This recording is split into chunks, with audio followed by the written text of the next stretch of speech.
ভারতের তেলেঙ্গানার নর্মিতা গ্রামে পুরাতত্ত্ব বিভাগের তত্ত্বাবধানে খনন কার্য চালানোর সময় একটি ক্যাপস্টোন অর্থাৎ সমাধির পাথরে আচ্ছাদন খুঁজে পাওয়া যায়।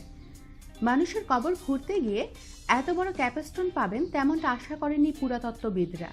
তাদের দাবি, এখনো পর্যন্ত এটাই বিশ্বের সবচেয়ে বড় ক্যাপস্টোন। ক্যাপস্টোনটির ওজন প্রায় 40 টন। গত 21শে মার্চ ওই ক্যাপস্টোনটিকে ক্রেনের সাহায্যে তোলা হয় বলে জানায় পুরাতত্ত্ব বিভাগের সহযোগী ডিরেক্টরেট ডি রামলুলু নায়েক। নর্মেদায় খনন চালিয়ে যেসব জিনিস উঠে এসেছে তাদের ডিএনএ পরীক্ষা করার জন্য ল্যাবরেটরিতে পাঠানো হয়েছে। মাটির তলা থেকে পাওয়া জিনিসগুলো থেকে সময়কাল, সে সময়ের মানুষের জীবনযাত্রা, খাদ্যাভ্যাস এমনকি জনসংখ্যা বিষয়ে গুরুত্বপূর্ণ তথ্য পাওয়া যাবে বলে আশাবাদী বিশেষজ্ঞরা। প্রসঙ্গত, গত বছর ভারতের পুরাতত্ত্ব বিভাগের একটি বিশেষজ্ঞ দল তামিলনাড়ুর শিবাগানা জেলার সন্ধাইপুডুর গ্রামে খনন চালিয়ে প্রায় 3000 বছরের পুরনো মাটির গহনা, জিনিসপত্রের সন্ধান পান।